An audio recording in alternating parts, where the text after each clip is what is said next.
Hello ನಮಸ್ಕಾರ, supreme ಟಿವಿಗೆ ಸ್ವಾಗತ. ಗದಗ ಜಿಲ್ಲಾಧಿಕಾರಿ ಕಚೇರಿಯಲ್ಲಿ ಇಂದು ಶ್ರೀ ಶ್ರೀ ಕುಮಾರ್ ಮಹಾರಾಜ್ ಸ್ವಾಮೀಜಿ ಹಾಗೂ ಸಂಜೀವ್ ಪೋತರಾಜ್ ಅವರ ಅಧ್ಯಕ್ಷತೆಯಲ್ಲಿ ನಡೆದ ಸಭೆಯಲ್ಲಿ ಪ್ಯಾನ್ ಕಂಪನಿಯವರು ತಾಲೂಕು ಮಟ್ಟದಲ್ಲಿ ಏಜೆಂಟ್ಗಳ ಮೂಲಕ ಭೂಮಿಯ ಮಾಲಕರಿಗೆ ತಪ್ಪು ಮಾಹಿತಿ ನೀಡಿ ಅಧಿಕಾರಿಗಳನ್ನು ಪ್ರಭಾವಿತಗೊಳಿಸಿ ಜಿಲ್ಲೆಯ ರೈತರಿಗೆ ಭಾರೀ ಮೋಸ ಮಾಡುತ್ತಿದ್ದಾರೆ ಎಂಬ ಗಂಭೀರ ಆರೋಪಗಳು ಕೇಳಿಬಂದವು. ಇವತ್ತಿನ ಗದಗ ಜಿಲ್ಲಾ ಅನೇಕ ತಾಲೂಕುಗಳಲ್ಲಿ ವಿಂಡ್ ಫ್ಯಾನ್ ಅನ್ನೋದು ಇವತ್ತು ಮಿತಿ ಮೀರ್ತಾ ಇದೆ. ಆ ವಿಂಡ್ ಫ್ಯಾನಿನ ವಿರುದ್ಧ ನಾವೆಲ್ಲ ಹೋರಾಟವನ್ನ ಮಾಡಬೇಕು ಅಂತೇಳಿ ಎಲ್ಲ ರೈತ ಬಾಂಧವರು ತಾಯಂದ್ರು ನಾವೆಲ್ಲ ಯಾಕೆ ಬಂದಿದ್ದೀವಿ ಅಂದ್ರೆ ಅನೇಕ ರೈತರಿಗೆ ಮೋಸವನ್ನ ಉಂಟು ಮಾಡ್ತಾ ಇದ್ದಾರೆ.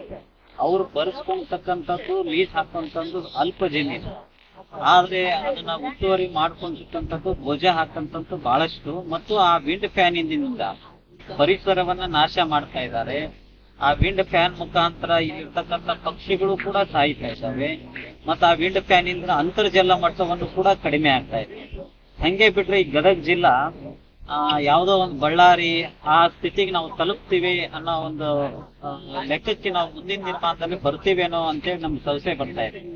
ಹಾಗಾಗಿ 8 ದಿನದಿಂದ ನಾವು ಗಡುವನ್ನ ಕೊಡ್ತಾ ಇದ್ದೇವೆ. 8 ದಿನದಲ್ಲಿ ಆ ವಿಂಡ್ ಫ್ಯಾನ್ ಯಾವ್ಯಾವ ವಿಂಡ್ ಫ್ಯಾನ್ಗಳನ್ನ ನಿರ್ಮಾಣ ಮಾಡ್ತಾ ಇದ್ದಾರೆ ಆ ವಿಂಡ್ ಫ್ಯಾನ್ ಅನ್ನ ಎಲ್ಲ ಆ ಕೆಲಸಗಳನ್ನ ಬಂದ್ಗೊಳಿಸಿ, ಅದನ್ನ ಏನಾದ್ರೆ ಈ ಜಿಲ್ಲಾಡಳಿತ ಬಂದ್ಗೊಳಿಸ್ಲಿಲ್ಲ ಅಂದ್ರೆ ಅಹೋರಾತ್ರಿ ಮತ್ತು ಉಪವಾಸ ಸತ್ಯಾಗ್ರಹ ಮತ್ತೆ ಪ್ರಾರಂಭ ಮಾಡ್ತೀವಿ. ಆ ವಿಂಡ್ ಫ್ಯಾನ್ ಎಲ್ಲಿ ಮಟ್ಟ ಬಂದ್ ಮಾಡೋದಿಲ್ಲ ಅಲ್ಲಿ ಮಟ್ಟನೂ ಕೂಡ ನಮ್ಮ ಹೋರಾಟ ಮುಂದುವರಿತೈತೆ ಅಂತೇಳಿ ಈ ಮೂಲಕ ತಮ್ಮಲ್ಲಿ ನಾನು ತಿಳಿಪಡಿಸ್ತೇನೆ. ಜಿಲ್ಲಾಧಿಕಾರಿಗಳು ಮತ್ತು ಇದಕ್ಕೆ ಸಂಬಂಧಪಟ್ಟ ಎಲ್ಲ ಇಲಾಖೆಗಳಿಗೆ ನಾನು ಈ ಮೂಲಕ ಎಚ್ಚರಿಸ್ತಾ ಇದ್ದೇನೆ. ಗದಗ ಜಿಲ್ಲೆಯ ವ್ಯಾಪ್ತಿ ಒಳಗೆ ಇವತ್ತು ಡಿಸ್ಟಿಕ್ ಅಧಿಕಾರಿ ಒಂದಿಗೆ ನಾವೇನು ಮನವಿ ನಮ್ಮ ಶ್ರೀ ಕುಮಾರಸ್ವಾಮಿ ಮಹಾರಾಜ ಅಧ್ಯಕ್ಷತೆಯಲ್ಲಿ ನಾವು ಇವತ್ತು ಹಿಂಗ ರೈತರ ಪರವಾಗಿ ನಾವೇನು ಮನವಿ ಕೊಡ್ಲಿಕ್ಕೆ ಬಂದಿದ್ದೀವಿ. ಇವತ್ತು ಬಂದಿದ್ದು ನಮ್ಮ ಜಿಲ್ಲೆಯ ರೈತರ ಪರವಾಗಿ. ಯಾಕಂದ್ರೆ ನಾವು ಗುರುಗಳು ನಾವೆಲ್ಲ ಚರ್ಚೆ ಮಾಡಿದಾಗ ವಿಂಡ್ ಫ್ಯಾನ್ ಕಂಪ್ನಿಯವರು ಈ ಜಿಲ್ಲೆಯ ವ್ಯಾಪ್ತಿ ಒಳಗ 7 ತಾಲೂಕಿನಲ್ಲಿ ಬಹಳ ರೀತಿಯಲ್ಲಿ ಉದ್ಭವ ಆಗಿ ಬೆಳೀಲಿಕ್ಕಿರ್ತಾರ. ಯಾಕಂದ್ರೆ ಇದಕ್ಕೆ ಮೇನ್ ಹೊಣೆಗಾರ ಏಜೆಂಟ್ಗಳು. ಆ ಏಜೆಂಟ್ಗಳು ಇಲ್ಲಿ ಏನಾಗ್ಬಿಟ್ಟಂದ್ರೆ ರೈತರಿಗೆ ಹೇಳೋದು ಒಂದು, ಅವರು ಕಂಪ್ನಿಯವ್ರ ಜೊತೆಗೆ ಟೈಅಪ್ ಆಗೋದು ಇನ್ನೊಂದು. ಆ ರೀತಿ ಸನ್ನಿವೇಶ ಇಲ್ಲಿ ಉಂಟು ಮಾಡ್ಕೊಂತಾರೆ. ಮಾಡಿಟ್ಟು ಏನ್ ಮಾಡ್ತಿದಾರ, ರೈತರನ್ನ ಎಲ್ಲೇ ಒಂದ್ ಕಡೆ ಮೋಸಕ್ಕೆ ಎಳಿತಿದಾರ. ಅವ್ರಿಗೆ ಪಾಪ ನಮ್ಮ ರೈತರು ಆ ಭೂಮಿಯನ್ನ ಸಣ್ಣ ಪುಟ್ಟ ಇಟ್ಕೊಂಡು ಭೂಮಿ ಇಟ್ಕೊಂಡು ಅಂತ ದೊಡ್ಡ ಅಮೌಂಟ್ ಅಂತ ಹೇಳಿಬಿಟ್ಟು ಅವರಿಗೆ 5 ಲಕ್ಷ 6 ಲಕ್ಷ 10 ಲಕ್ಷ ಅಂತ ಹೇಳಿ ಅವ್ರಿಗೆ ತಾವು ಏಜೆಂಟ್ಗಳು ಎಷ್ಟು ಮಾಡ್ತಿದ್ರು ಅಂದ್ರೆ 1 ಕೋಟಿ ಅನೇಕ ನೇರ ಅವರು ಏಜೆಂಟ್ಗಳು ಕಮಿಷನ್ ಹೊಡ್ಕೊಳ್ಲಿಕ್ಕಿರ್ತಾರೆ. ಆ ರೀತಿ ಇವತ್ತು ನನ್ನ ರೈತರಿಗೆ, ನನ್ನ ಡಿಸ್ಟಿಕ್ ಜಿಲ್ಲೆ ವ್ಯಾಪ್ತಿಯಲ್ಲಿ ಬರುವಂತ 7 ತಾಲೂಕಿನಲ್ಲಿ ರೈತರಿಗೆ, ಅನೇಕ ರೈತರುಗಳಿಗೆ ಸಾಕಷ್ಟು ತೊಂದರೆ ಆಗ್ತದೆ. ದಯವಿಟ್ಟು ಜಿಲ್ಲಾ ಆಡಳಿತ ಆಗಿರಬಹುದು, ಇವತ್ತು ರಾಜ್ಯ ಸರ್ಕಾರ ಆಗಿರಬಹುದು, ಕೇಂದ್ರ ಸರ್ಕಾರ ಆಗಿರಬಹುದು, ದಯವಿಟ್ಟು ಒಂದು ಮನವಿ ಮಾಡ್ಕೊಳೋದು ಏನಂದ್ರೆ, ಇವತ್ತು ದಯವಿಟ್ಟು ನಮ್ಮ ವ್ಯಾಪ್ತಿ ಒಳಗೆ ಉತ್ತರ ಕನ್ನಡ ಭಾಗದ ಒಳಗ ಅಷ್ಟಕ್ಕಷ್ಟೇ ಪೀಕು, ಅಷ್ಟಕ್ಕಷ್ಟೇ ಮಳಿ, ಅಷ್ಟಕ್ಕಷ್ಟೇ ಇಲ್ಲಿ ಇದ್ದಂತ ಜಮೀನನ್ನ ಇರೋಂತ ನಮ್ಮ ರೈತರು ಅದರ. ದಯವಿಟ್ಟು ಇಂಥವೆಲ್ಲ ವಿಂಡ್ ಫ್ಯಾನ್ ಆಗಿರ್ಬೋದು, ಮತ್ತೊಂದಾಗಿರ್ಬೋದು, ಮಗದೊಂದಾಗಿರ್ಬೋದು, ಇಂಥವಕ್ಕೆಲ್ಲ ಅವಕಾಶ ಮಾಡಿಕೊಡ್ಬಾರ್ದು. ಯಾಕಂದ್ರೆ ಅದರಿಂದ ನಮ್ಗೇನು ಒಂದು ಕಂಪನಿ ನಿರ್ಮಾಣ ಆಗಲ್ಲ, ಅದರಿಂದ ನಾವು ಸಾಕಷ್ಟು ಉದ್ಯೋಗ ಸಿಗಲ್ಲ, ಅದರಿಂದ ಏನ್ ನಮ್ಮ ರೈತರಿಗೆ ಹೆಣ್ಮಕ್ಳಿಗೆ ಏನ್ ದಾರಿ ದೀಪಾಕತಿನ ಅದು ಏನಿಲ್ಲ. ಅದೊಂದು ದೊಡ್ಡ ಬಿಸ್ನೆಸ್ ಅದ.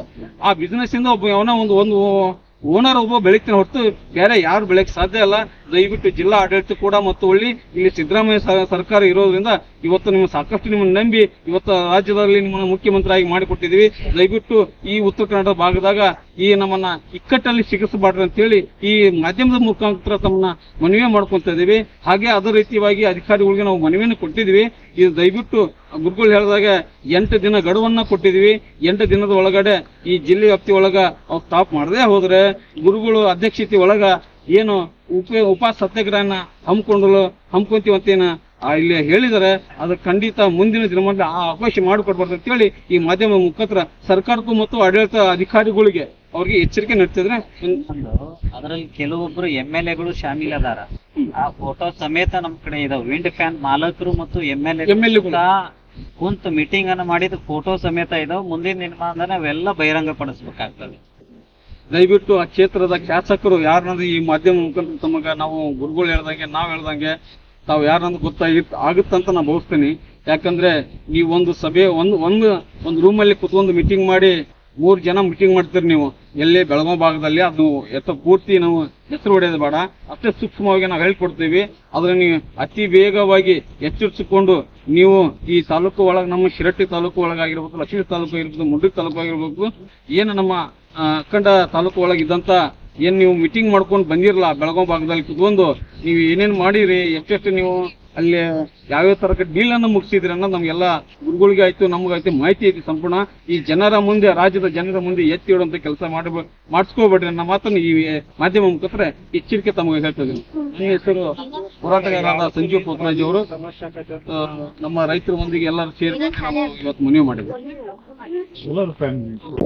ತಕ್ಷಣವೇ ಜಿಲ್ಲಾಧಿಕಾರಿಗಳನ್ನು ಭೇಟಿ ಮಾಡಿ ಸಂಬಂಧಪಟ್ಟ ಎಲ್ಲಾ ಅಧಿಕಾರಿಗಳಿಗೆ ಇಂತಹ ಮೋಸಗಾರರ ವಿರುದ್ಧ ಕಠಿಣ ಕ್ರಮ ಕೈಗೊಳ್ಳಬೇಕು ಹಾಗೂ ರೈತರ ಹಿತದೃಷ್ಟಿಯಿಂದ ಕೂಡಲೇ ತನಿಖೆ ನಡೆಸಿ ನ್ಯಾಯ ಒದಗಿಸಬೇಕೆಂದು ಮನವಿ ಸಲ್ಲಿಸಲಾಯಿತು. ಸ್ವಚ್ಛ ಸಮಾಜಕ್ಕಾಗಿ ನೋಡ್ತಾ ಇರಿ ಸುಪ್ರೀಂ ಟಿವಿ. ಶೇರ್ ಮಾಡಿ, ಲೈಕ್ ಮಾಡಿ, ಸಬ್ಸ್ಕ್ರೈಬ್ ಮಾಡಿ.